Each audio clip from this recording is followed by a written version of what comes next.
things I think you should know in theory by the time you're 30. Here we go. If you are someone who is not into taking medicine, or you can't swallow pills, or you just really don't like how they make you feel and you want to have a more natural lifestyle, this one's for you.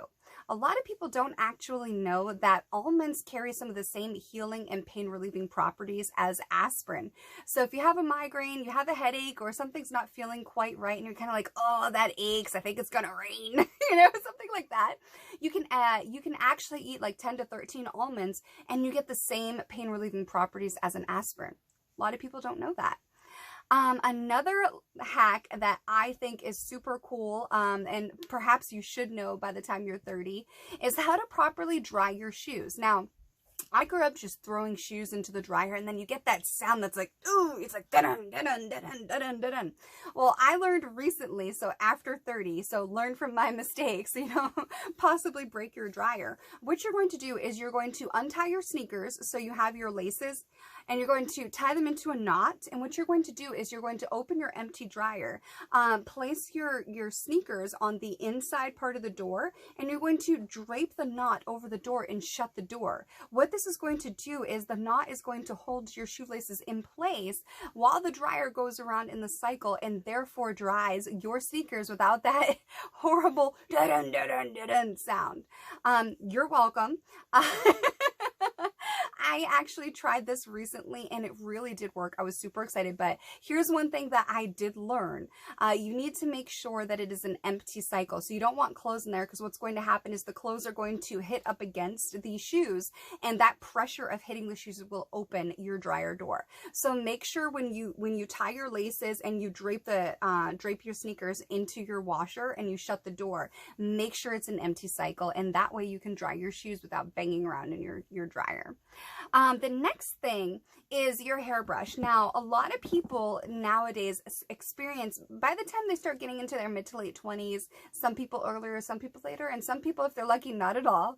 But a lot of people actually don't talk about this, and they experience hair loss of many different kinds, whether it's your hairline, in the back, so forth and so on. You got, different forms of dermatitis, dry scalp, oily scalps, all kinds of different conditions with your hair.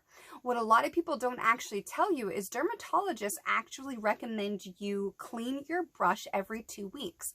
Reason being is there's all kinds of product, oils, and bacteria build up on your brush, and every time you use your brush, you're basically spreading that through your hair, especially on and near your scalp. This causes dry scalps, infections, bacteria, acne in your hairline, and so much more. So they recommend you actually clean your brush every 2 weeks. Now, if you're a person that has very oily hair, or you use a lot of product like dry shampoo, hairspray, different gels and mousses, different aerosols, and so forth, then you're going to want to wash it every week. Now, I know a lot of people don't have a lot of time, so I say every 2 weeks, maybe even 3 weeks if you want to be a little risque about it. But it's very, very easy. You just take a bowl, you take some hot water and some Dawn dish soap, put your brush in, pour it in, and do its magic and let it air dry. That way you can prevent some things like unnecessary hair loss, acne on your scalp, dry scalp, bacteria builds up, and so much more. Another thing that I think in theory you should know by the time you're 30 is the fact that you do not necessarily need an expensive jewelry cleaner. You can actually use your own toothpaste, and that will actually clean your jewelry to make it look like this. And like this. It's super simple. Take an old toothbrush that you have cleaned, use some toothpaste, and scrub it dub away, and you have jewelry looking all sparkling, fresh, and new again. The last thing today for things in theory that I think you should know by the time you're 30, this one is for if you have cats. I hate when my cats seem to get the litter everywhere except keeping it in the litter box, right? Like, it just defies the laws of physics sometimes in my head. I'm like, how did you do that? Like what are you doing in there? Right?